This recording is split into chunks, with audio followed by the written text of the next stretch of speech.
The Obi-Wan Kenobi television series will take place 8 years after the events of Episode 3, Revenge of the Sith. That is the headline on this week's Force Friday show.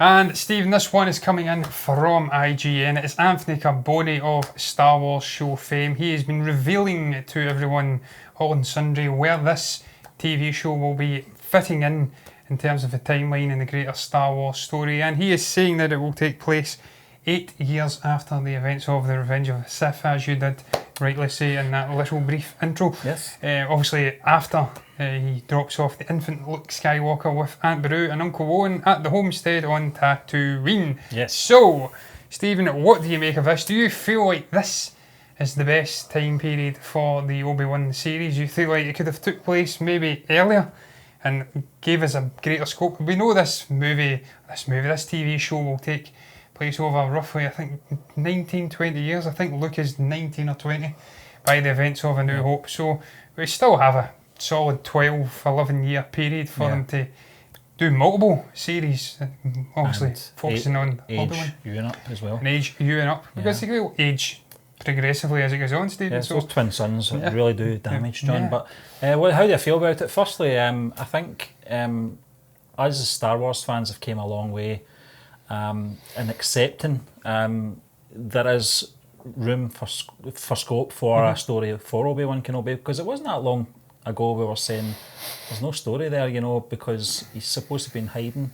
And that does beg the question as well, what is the story going to be? What are we going to see from this television series? And if it's going to take place over that time period, I don't know if it will, John, because as we know there is some elements that were in Rebels. Rebels, he killed Darth Maul. At the end of So Rebels, I don't know how that'll work. I know a lot of Star Wars fans would kill me for suggesting that they just double up on the animated sequences and put them into live action, or can they work around them? That could work as well. I think they can work around them, Stephen, because as they do hint at in this article, this would place the Obi-Wan TV show in and around the events of Solo: A Star Wars Story, which of course opens up, I think it's the Crimson Dawn crime syndicate, which is helmed by Darth Maul, and we have Kira and whatnot as underlings within that greater umbrella. So there's a whole host of possibilities, Stephen. We know we're not getting another sequel to Solo: A Star Wars Story. It's not going to come. This is a way to work around it. So this could be a way to keep those great characters, which we've seen fleshed out from, and obviously not Lando and Han Solo, because they can't have any interactions with Chewbacca Obi-Wan. could, though. Chewbacca could have an interaction. There seems to be a bit of history between Chewbacca and Obi-Wan in that cantina scene, as if Obi-Wan knows, maybe just knows his reputation as a good pilot, I don't know. Stephen, that's the great thing about the original Star Wars movies, the fact that there is so much nuance in the performances and little things going on, but you can perceive it a certain way, where you can perhaps, from a certain point of view, you can slip in great little sub-stories and plots and just the characters. We've seen it with Boba Fett and just a whole host of other interesting characters, IG-88, Bosk. You can take these essentially set dressing characters and go off with great storytelling and flesh them out. And it's the same here. Little Lukes in the original show movies could perhaps open up a window of possibility for them having met each other. Stephen, I do think they'll utilise Darth Maul. I've seen a lot of prominent people who are fans of Star Wars, not naming them, saying that it would be they couldn't utilise Darth Maul in this TV show because it's already been done in Rebels. But I think they could. The fact that it is taking place 8 years or so after, there's great history and bad blood between those two characters.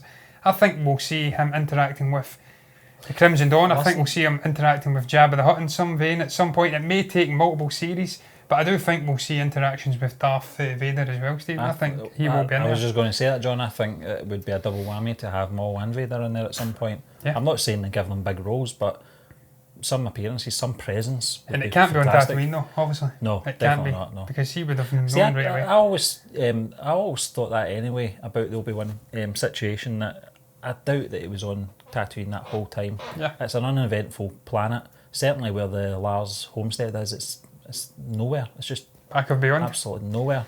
It's the furthest point away from the sun or whatever. I can't remember what Luke said. Great look, But it's there's so much room to to give this character all these adventures and still keep an eye on what's happening with the, obviously the boy Luke. Yeah, Stephen, look, I don't think we'll see actual Luke in there at any point. Perhaps we will. We'll get a little cameo from a younger Luke or whatever, and he has small interactions. Is that possible? No, I don't think so. He was so whiny in A New Hope. Right there, Gaiden. Don't have to sit here and take this. I'm not such a bad pilot. Yeah, okay, look. But yeah, Stephen, simmer down. Han Solo is the pilot of the Millennium Falcon, not you. Sit down, look. Yeah, but yeah, Stephen, I think there's so much scope for what they can do for this great character. And the fact that we're getting Ewan back himself to portray it, it's just a great moment for the fandom, a great moment for Star Wars as a whole. I know we've had people criticising the Lucasfilm, Disney and Kathleen Kennedy alike about getting back and mining on the original stories and characters within. You've got a great big teeming wildlife's worth of galaxy to deal with. New characters can be created, but in this case, he's such an intriguing character. It's so intriguing to see what he was getting up to within those intervening years that I'm absolutely on board for it. Just the fact, as I did say, we've got Ewan back, such an accomplished actor, and he's shown himself in TV shows as well. I think that's what it is. I think it's the fact that Ewan McGregor wants to do it, Ewan McGregor's available to do it, and you're only going to have that sort of time period where if they'd left it any longer, I don't mean, obviously in the next 10 years they would have to do it. Yeah. Or obviously the look of Ewan McGregor would obviously have changed, but I think the time period's interesting enough, 8 years after Revenge of the Sith, because it has been 14 years since, in real time, since Revenge of the Sith. Yeah. Ewan McGregor's hardly aged, to be honest with you. His appearance at D23 as well was probably the highlight of the event, certainly for me anyway. Yeah. And you could see the relief that he could finally talk about it. He did say that on stage as well, interviews when people bring it up. He would always be so evasive. He'd be, not really giving any clear answers because he probably didn't know. All he knew was there was talk, and that was it. That's as far as he can go. Now he can talk about it. It's out there. And it was just a great moment at that event, and you could see by the audience reaction as well when he came out on stage, and then when it was announced, it was pretty obvious. They had a big Obi-Wan Kenobi poster behind him. Ewan McGregor walks on. What else could it be? How much of an anticlimax would it be, Stephen, if they announced some random He's going to shit? voice some Obi-Wan stuff in the new Clone Wars episode, Resistance or something like that. Oh. Some concept set earlier on in the timeline. That would have been steps. We'll get into that, Stephen, very shortly. But Stephen, the final thing I'll add is, do you think there's a potential here for this to perhaps jump across the whole 18 years, multiple series, and then have it interconnect with the Cassian Andor series in some way? I don't think it can. I'm going to shoot it down right away because it's impossible. They're already concurrently or synchronously shooting a Cassian Andor series with Diego Luna, depending on when that begins. If that's further back, there could be links there, John. It would have to take a little bit of de-aging in regards to Diego Luna. Your man that plays Alan Tudyk. The one that plays Leia's adopted father, Jimmy Schmitz. That would be interesting because there was a bit of dialogue in Rogue One referring to Obi-Wan that they had kept contacting those sort of, interviewing years. Yeah, Bail Organa. So that would work. But as I said, because of the time period, they would have to do a bit of de-aging, maybe about a decade's worth, trimming 10 years off their life. So it could work. Getting a little bit of sound coming out of this iPad here, Stephen. It's not a file, incidentally. I seen someone commenting last week, why is he got a file in his hand? It's not a file, it's an iPad, bitch. A file? Yeah, a file. Hasn't a file of documents, no. I think it was because we were using the cover last week. Yeah, we were using the Adidas cover. No, it's an iPad. But look, Stephen, I would love to see them going all MCU here. TV shows all interconnecting where possible, and just making this world more rich and expanding it out and having it all the mythology all interconnecting, and then it makes the grander story when you go back and watch these movies all the sweeter if it's done correctly. It just embellishes the characters out ever more. I can't wait to see it. I cannot wait. It's been my most anticipated thing I've been looking for. I've been saying it for the better part of 2 years now. Get an Obi-Wan movie. Now it's a TV show. Even better. Longer form, medium. You can expand on it, John. You can stretch it out as long as you want. Well, as long as those 11 years or whatever it may be. can take you. But it's, you know, there's more room for development as well for the characters, Obi-Wan character and all the characters around them. So I'm all for it. Yes, Stephen, but we shall move on to the next article, and it's coming in from Radio Times. Can't lie, I've never heard of them, but they are saying that J.J. The Abrams... Radio Times? You've not heard of the Radio Times? I've not heard of the No? Radio Times. Jeez. Shocker, innit? They're saying that J.J. Abrams has been teasing the Emperor's role in Star Wars The Rise of Skywalker, and it's all coming from one quote. I believe he was speaking with MTV News, and he said, and I quote if I can find it, well, I will say that that's part of what the story is. With the Emperor around, he's not going to be your cuddly pal. I can't wait for you to see how that plays out, but he's in the poster for a reason. So, Stephen, pretty much stating the obvious there, really. He's in the poster for a reason. Well, you tend to put characters in the poster for a reason, and certainly we've seen it with The Last Jedi. Luke was occupying that similar space on the poster, front and centre, well, not front and centre, front and back, right at the back, over kind of a looking down on all the other primary characters. Yeah. And we've seen the role he had. In the end, it wasn't that important. So perhaps I'm talking myself out of it here. I'm Apart talking from myself the right. stalling tactic, but Yeah. no, I think Take that back immediately. I think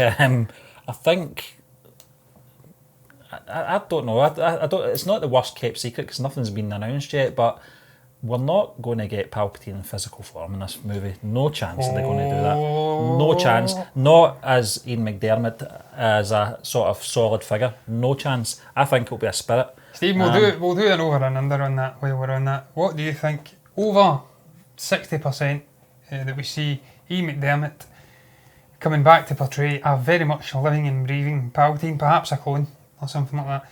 Over and under 60%, what do you think? Under? How much? 30%. Considering, which we will get into in the next couple of topics, I'm sure we'll speak about that trailer. Because the reason I'm saying this, John, is because I don't know how they can do this without it affecting Return of the Jedi. But then again, Kill the past. peed all over that as well with Luke's character. But I think it's just desperation if they do this. Some people are indicating this was the plan all along.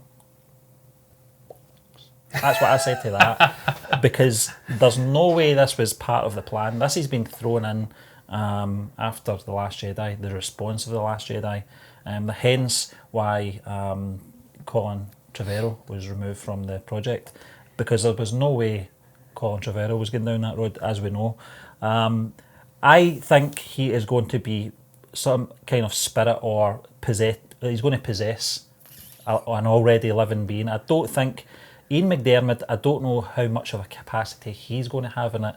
Palpatine will have a presence. That's what I will say. Stephen, I would have agreed with you, and I probably still do in some level. Maybe a couple of weeks back, I seen a very convincing argument from one Christian Harloff about the potential of him being a clone. And he goes back into great detail in this little theory he has about all the previous callbacks. Obviously, Rey having that moment with the Anakin Skywalker lightsaber, and just these are your first steps, which makes no sense because she has no interaction with Obi-Wan at any point. She's subsequently been revealed she doesn't have any great story in terms of lineage. She's no connection, so that would perhaps play in. And we were speaking about it on a previous Force Friday show as well. The importance of Jakku for the Emperor and the Empire. They were exploring the Outer Rim regions, the unexplored regions of the galaxy. And they placed a great emphasis on Jakku. You had the laboratories on it, I think they said. Yeah. So it could be that they have conducted experiments. They've took pieces of various different Jedi, DNA, perhaps Obi-Wan, Luke Skywalker, Anakin, a whole host of things, and created Yoda. That'd be interesting. And created this sort of a godlike Jedi. Got protruding ears anyway, but but that would perhaps explain why she's so proficient in the Force so quickly, why it calls to her almost immediately, and she's able to do things that have took characters like Luke 10 years to do. Yeah, it's an interesting theory, John. I'm not going to knock it because it could play out that way, but would she not sense all this at an earlier age though, rather than, I don't know what age she is in The Force Awakens, maybe 17, 18, I don't know. Well, the point he makes as well, Stephen, see that great scene, no, I say great, the one, the interrogation scene? I'm not stretching it, not the great, it's not great, it's okay. Is this the one we've talked about, the unlocking of her mind? No, the Last Jedi sequence where she goes into the cave and she calls upon this vision to see where her background, where she's from, and all she sees is an endless line of obviously rays. Yeah. So that could hint that she is perhaps one of many clones, or she's just a clone. And she has no parents because she's a laboratory sort of I experiment. don't like where this is going. I don't think I'm going to be taking my jacket off when I go to see this. I don't even know how that would play into the Emperor being alive. I don't like the sound of this at all. I don't like the sound of this. It's going very it sounds like they're going away off on a tangent as well, John. This is something that they should have been building to. Okay, I get that scene you're talking about that might play into it, but that, unless that was maybe already one of the sort of early notes from J.J. Abrams that he passed to Ryan Johnson to make sure was in episode 8, I don't know.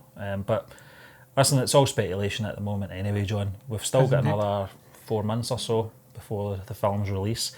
We're still to get another trailer as well, a full trailer. Yeah. So I know we're going to talk about in a little moment in regards to the trailer that was dropped at D23, but I don't know. This he is going to have a presence, I will say that. Yes, I agree.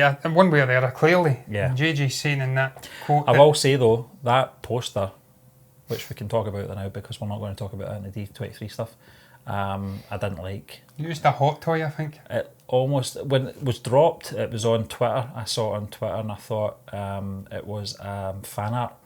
I thought it was for a game. It was nice enough for that kind of standard, John. For a movie poster, I didn't like it, and as you said, that Palpatine figure in the background was actually based on a toy. It was the image of a toy, which I thought was pretty lazy. Yeah, it is. But that's why I don't know if Palpatine has got the makeup on, because I don't know if Ian McDiarmid has got the makeup on for it. That's how I think he's only in presence. See, what I will say about them using the toy though, once again, harkens back to how good this scanning technology is they have to digitally scan every single actor or actress who's been involved with the franchise, and they have an incredible. But there's another big question though, John, that, you know, if Ian McDiarmid is in this film and he is in full makeup, why not just take a shot of that? Why take a shot of a toy? It does, perhaps, that's a very good point, Stephen. Perhaps I'm not one to spoil it. Maybe he is give us a toy. Looking very straight. Even if he survived, maybe he's completely disformed or something, or deformed, I don't know. His head would have caved in. Yeah, it caved in. But perhaps he's got this ability that Waste Window was speaking about, where he can survive gargantuan falls. This was one of the Samuel Jackson that said that, not me. It was Samuel Jackson, you're right, Stephen. But desperation. This is the greatest Sith of all time. If anyone can survive that fall, even though he was screaming like a little bitch, he could have did what Luke did, you know, when he fell, kind of hovered. Maybe he didn't have all of a sudden. Yeah, he wasn't as powerful as Luke. I'm sorry, I'm not having that. But yeah, Stephen, we will find out in December, one way or the other. Personally, if it was my personal choice, I would rather they had done something fresh, not have to call back to the Emperor at all. Perhaps utilise Plagueis. It would have been so poetic if Sheev was talking about the great master who could bring people back but couldn't stop himself from dying. If he ultimately did cheat death and overseen the demise of Sheev and then came back from the shadows to influence things, that would have been so much better. And then you're not going back and mining old characters. But look, Stephen, we're going to get new ones like Snoke. Yeah. Who could have been Plagueis? Yeah. Who could have retconned that strange alien version, which was actually cool. But Stephen, we'll move on to the trailer talking just the wider D23. I also want to say DX23, D23 talk. First thing we'll get into, Stephen, the episode 9 Rise of Skywalker trailer did drop. It was a short little, I don't even want to call it a trailer, Stephen. It was more like a harkening back to the past nostalgia trip, and then they threw in a sort of a 15-second montage of stuff, and we will get into it at the end of the show as well. They even managed to find a time to fit in a little goof in there visually as well. So what did you make of the trailer, Stephen? I obviously reacted to it. Yeah. Briefly gave my thoughts. What did you make of it? Are you surprised by this Rey dark vision? Do you think it's really her?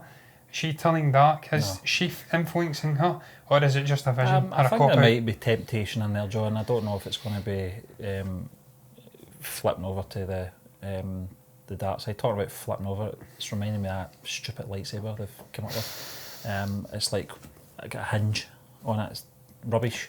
Just these things, if they were real, a standard lightsaber, people would be losing limbs left, right, and centre. This kind of incarnation or this new invention of this flip phone type one that kind of swings down, it's just asking for trouble. Even Kylo's with those bits, the hilts at the side, he's going to lose a thumb at least with that invention. But the trailer itself, John, didn't really do anything for me. Most of it was obviously we already saw from April's teaser trailer. The inclusion of certain scenes, there was the one where there was lots of, it looked like some kind of parade in the desert. It was kind of strange. It was like markets, so it was like lots of flags. I don't know what it was at the Barras. The Barras, it's a marketplace in Glasgow, in East End. It was like that, probably the same kind of people, the look as well, strange beings. And Awanga, they say that as well. Don't know what it means in East End right enough, but I've got a fair idea. I want a bonga. Yeah, possibly.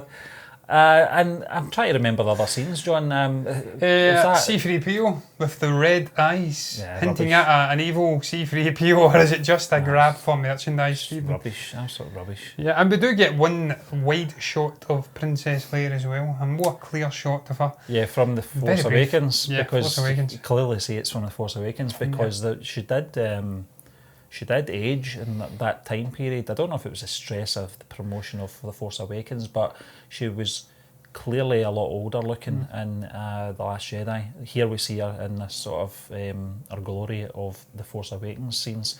I don't know what kind of presence she's going to have in this film, John. It might just be some key scenes. Dialogue's going to be very interesting. The rotoscoping as well. I don't know how much that's going to play into it. They'll have to do that if they want to have some scenes possibly shared screen time with Adam Driver for it to work, I suppose. I'm not really sure how in depth it's going to be, but I hope she's a key to this film. J.J. Abrams has said that she is. That was always a plan, and they've done the character and the actress justice. So the trailer for me didn't really do anything. I wasn't really taken away with anything. The whole Rey thing as well with the dark robes, it's all Return of the Jedi again. Luke's entrance in Jabba's palace, he's got the dark robes on, using a little bit of dark magic to choke the Gamorrean guards. It's recycling stuff again. Yeah, Stephen, I agree. And I do believe that the C-3PO thing is just a cynical ploy to get more money out of the fans for additional merchandise with that character. We've had a red-armed C-3PO, a silver C-3PO, a gold OG C-3PO, and now we have the red-eyed version and the of one that you can take apart as well. Yeah, and put on the back of perhaps a Chewbacca, hot toy, or whatever. Stephen, I've not got much more to add to the trailer. I don't believe Rey will be turning to the dark side. I don't believe it for one moment. She's as a vision. I think and we've already revealed, actually, Stephen, they kind of spoiled it on Star Wars as well, .com. They gave a little hint that it was a vision, so whoever put that up, I'm sure they'll not be serving their master well, and they will down be at the job centre. They will be down in the job centre, yes, Stephen. But look, briefly moving on to some of the other D23 moments, we also had that great sort of a thing on the stage with Alan Tudyk and Diego Luna. Came together and revealed that they are indeed going to be delving back into this great relationship. Perhaps going back to when he was an Imperial droid, K2SO, in England Ford. And charting, it's going to be surrounding their relationship, Stephen. Are you very much excited for Cassian Andor as well? We briefly spoke about it, how it could perhaps... Yeah, I can't wait, John. Diego Luna's a fantastic actor. He was absolutely amazing in Rogue One as well. It's good to see these two returning as well, because it was probably one of the saddest scenes in any Star Wars film when K2SO was dismantled by laser gun or whatever it was. Quite a sad scene actually, because he was such a likeable character in that movie. The relationship between them two as well was a kind of hybrid between Luke and C-3PO, but with the sort of narkiness of Han and Chewie, when they argue, that kind of way. So it's good to see both of them back. I'm intrigued to see where they're going to go with that as well. Am I right in thinking it's the Mandalorian, the Diego Luna series, and then the Obi-Wan series? I think so, I think so. So we've not got long to wait then. So obviously they must be starting production that pretty soon if it's going to come out next year.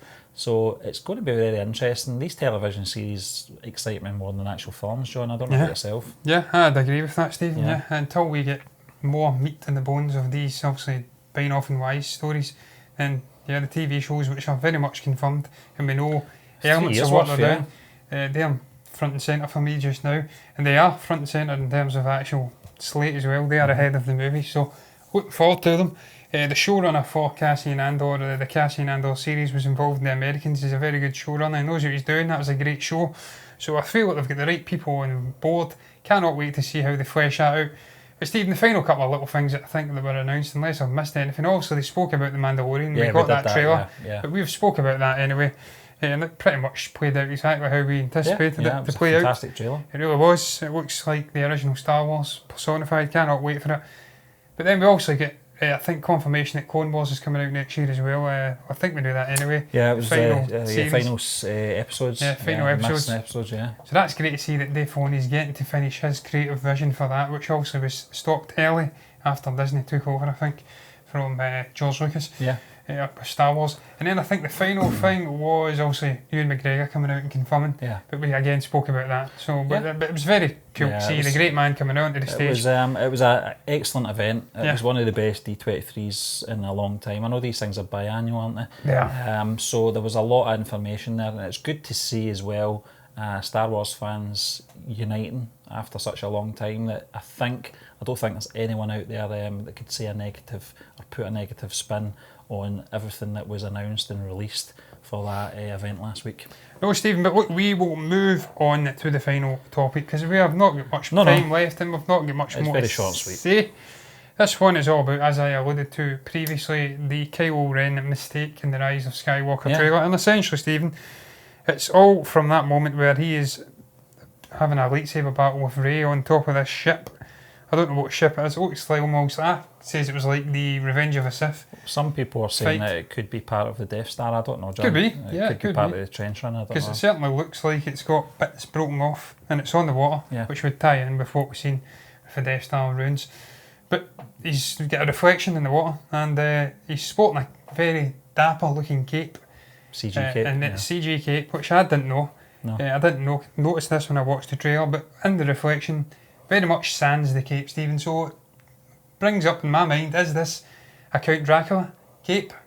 We also have great connections with Dracula in Star Wars with Christopher Lee, and I think even Tarkin, Peter Cushing was involved in some way with Dracula. So is this Dracula's cape that he stole? It's a pretty pointless thing they've done, because why not just give him a cape?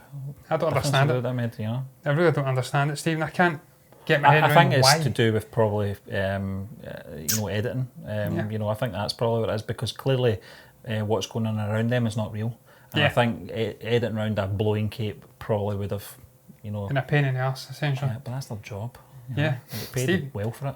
I think you're right. I think that's what it is. It's clearly not real. It took me about 3 times to see it though, John. I had to watch it very carefully. This thing, I didn't even notice it until I really did look in. Even reading the article, I hadn't really noticed. And then I seen the reflection and obviously realised that he's not sporting a cape. So it's very much like Doctor Strange and Benedict Cumberbatch, where he doesn't have a cape on in real life. It's all put in CG. And it just, again, shows you how much the technology in CG is advancing as the years go on.